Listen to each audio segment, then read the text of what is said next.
If you are often anxious with your tinnitus, not able to sleep well, not able to concentrate at work, or really just not really feeling yourself anymore, today I have 3 tips for you on how to decrease your tinnitus in volume so you can learn to treat your tinnitus appropriately so tinnitus can go more and more into the background. You can start habituating to your life, which is the effect when your brain is not so super focused on your tinnitus anymore. And today in this video, I'm going to tell you 3 steps that you can use in order to reduce your tinnitus in volume and to really get in on the path to habituation.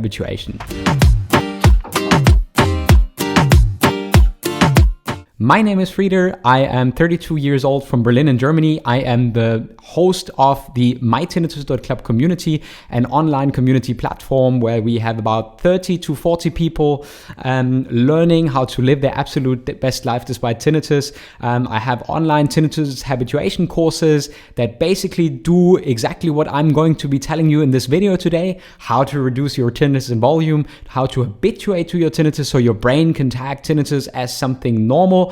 Then the volume of your tinnitus will decrease, the stress levels that you experience due to your tinnitus will decrease, and overall you'll be a more happy human. Go check us out at www.mytinnitus.club for a free 2 weeks trial. I'm looking forward to see you there. My tip number 1 is to accumulate enough knowledge to know what tinnitus actually means to you. There is a reason for why the doctor or the audiologist tells you that tinnitus in 99.9% of all the cases is not dangerous, because it isn't. But your reaction towards your tinnitus, because you are used to be in silence. It might be when you are trying to go to sleep in the evening, or when you're sitting trying to do your work at your desk. It's extremely distracting to hear this noise. I myself have had tinnitus for over 14 years after being born deaf on this ear and having a hearing aid and this severe tinnitus for over 14 years. And my tinnitus in 99.9% cases of all the time, they don't bother me anymore, yeah? So I can go to a 6-lane street outside and my tinnitus will be there if I focus on it, but I don't, because my brain has learned that tinnitus is not a threat that it needs to respond to. Because often our tinnitus really is so reactive because the fear and panic-based center in our brain reacts to our tinnitus. We condition our tinnitus in that way, and we condition our response to tinnitus in that way. So my tip number 1 is getting that knowledge in, learning why your tinnitus is in most cases not dangerous and why it's just a natural reaction from your brain in response to certain things that happen in your ear. Right? So tinnitus happens in the brain and not in the ears, and here's a video about that. But to be knowing that tinnitus is not dangerous is one of the most powerful tools, because it can start to down-regulate your anxiety. It can start to loosen up the amount in which you are paying attention to your tinnitus all the time. Right? Understanding that most of the time when you read a negative comment on the internet, or when you go into a forum and that spikes your tinnitus, it's not the tinnitus that spiked in that moment. It's you reading that stuff in that forum that then makes you very, very anxious about your tinnitus. And that is a reason for why you're very focused. So trying to get these informations in there, right? Learning what your tinnitus is about and what your tinnitus is not about. And a primary source of information can be our tinnitus management community, because we have a lot of videos there. Weekly videos, many members who are there that you can meet, who have learned a positive way in managing their tinnitus to habituate to their tinnitus so tinnitus doesn't bother them anymore. If that's something you want to try out, go to www.mytinnitus.club for a free trial. So my tip number 2 is inherently related to the tip number 1, and it is stay off of negative forums. Negative forums will just make that anxiety reaction worse and worse. And here's the reason why.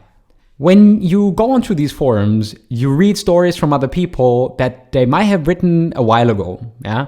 And the person at the time they were writing that story, they might have been extremely disturbed by their tinnitus. And that is something that they experience throughout that period of time with their tinnitus, and it's very serious, right? However, I want to tell you, if you get in on these resources and you are staying on these forums and you're reading the anxiety from other people, a sort of herd mentality will contagion you, and you will start to react in the same way, right? So if we think about a buffalo and a buffalo herd running away from a lion, one buffalo gets anxious and the anxiousness transmits to all the other buffaloes and the whole herd is running off. And what happens in the case of tinnitus is very similar. You read something, your mind responds to it, the stress hormones are being released in your body, you feel terrible, and that confirms that you're having this big problem with your tinnitus.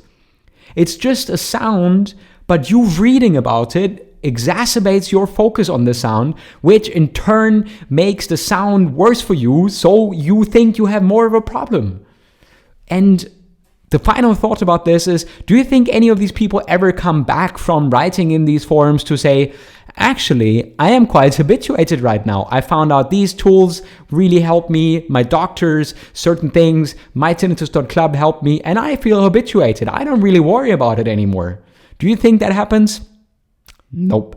Unfortunately, these people don't delete their comments. These comments stay on forums for many, many, many years, sometimes even. A lot of people get anxious about them. And who is that helping? And here's my tip number 3. And I think it is one of my most effective tips that I can share with you out there today. And it is about observing your reaction. Notice how often in transitioning moments, when you get out of bed in the morning, when you enter your car, when driving home from work, when coming home from work or sitting down to have dinner, it's mostly in these transitioning moments in which tinnitus can be extremely bothersome to you. Notice your reaction. The more you notice your reaction, you will start learning that you're actually experiencing an overshoot reaction to something that is simply a sound. And of course it can be uncomfortable, right? I am deaf on this ear and I have tinnitus all the time, quite loud. If I take my hearing out, I have 50% tinnitus and 50% other sounds. But it is, for me, not dangerous. It is the default state. It's normal. My brain tunes it out 99.9% of the cases, and so can yours. Not, however, if you constantly have a reaction on it that in your fear and panic-based center leads to the emission of stress hormones that confirms that you have a problem, therefore your focus on your tinnitus is quite high. Right? So the tip number 3 is observe your reaction in order to understand your reaction better. Try to see in which moments are you most reactive to your tinnitus. What moments do you have big obstacles that basically make life with tinnitus very difficult? For example, lying in bed, awake and not being able to fall asleep, and then being annoyed about your tinnitus at first, and then after an hour or two being annoyed not about your tinnitus, but about the fact that you're not able to sleep yet. See how that shifts. Play with the potential to learn an alternative reaction. To learn that your response to tinnitus conditions something much deeper than just feeling bad. It is the confirmation that you have a problem, and therefore you, if you want to, perceive your tinnitus all the time. If you want more help with this, you know where to find it. You know where to use these concepts in a strategic way in order to break up all these old vicious behavioral cycles that make it so difficult for you to properly live with your tinnitus, and to install new ways, to be excited about learning how to manage your tinnitus, to be excited about learning how to habituate to your tinnitus so your brain can learn to tag tinnitus as something non-dangerous and start slowly but steadily expanding these moments, which I'm sure you have experienced before, where you actually don't even realize that tinnitus was there. Maybe it's about reading your favorite book or watching a nice show on Netflix with your spouse. Yeah, but in these moments, your attention drifts in and out of tinnitus, and that is possible to expand on.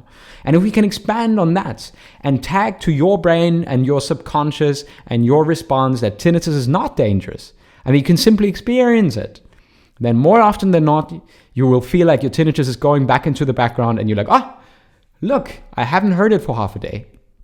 And that is something that we do strategically in the mytinnitus.club community. So I can only invite you to go to www.mytinnitus.club, check it out for a free 2 weeks trial, learn all the tips and tricks and strategies that I have learned in working over 5 years with over hundreds of people from all over the world in helping them habituate to their tinnitus, helping them to live their absolute best life despite their tinnitus. And if I can do it with this ear deaf and that ear with a hearing aid and a severe tinnitus, then you can definitely do it too. All the best from your host, Frida, from the Outring Tinnitus podcast, from the mytinnitus.club community, from my heart in Berlin to yours. I wish you all the best, fantastic videos. Remind yourself to subscribe to my channel so you don't miss any of these amazing videos coming out every Friday at 8 p.m. I'm looking forward to the next one. I'm looking forward to help you habituate.